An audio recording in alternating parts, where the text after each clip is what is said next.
What we want to talk about today is the effect of the 2010 Tax Relief Act on estate taxes and estate planning. The 2010 Act made some fundamental changes to the estate tax law for the next 2 years. It only applies for 2011-2012. What it did was increase the exemption amount to $5 million and lower the rate to 35%. This contrasts to the typical exemption of $1 million in years past and rates as high as 55%.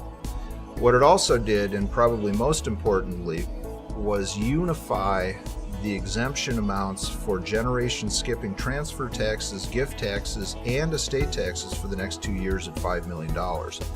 What that permits is the old exemption for gift taxes was $1 million, even though the estate tax exemption was as high as $3.5 million in 2009.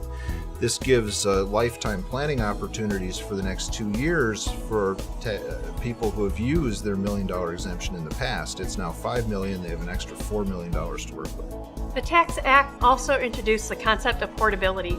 The idea behind portability is upon the first spouse's death, if he or she doesn't use all of their $5 million exemption, the surviving spouse can use the remainder and their own $5 million exemption upon their death.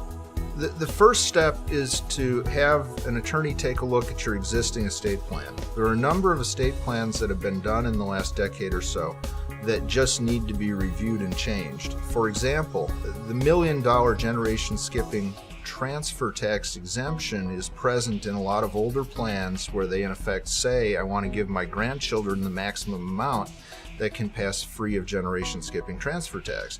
That used to be $1 million. Those same documents with that formula clause now give the grandchildren $5 million, which may not be what people want. The second step is for business owners and succession planning. A business owner now has a $5 million gift tax exemption, which gives them a lot of freedom and flexibility in passing on their business to the next generation. If you'd like more information on either of these planning opportunities, please check us out on our website at axley.com.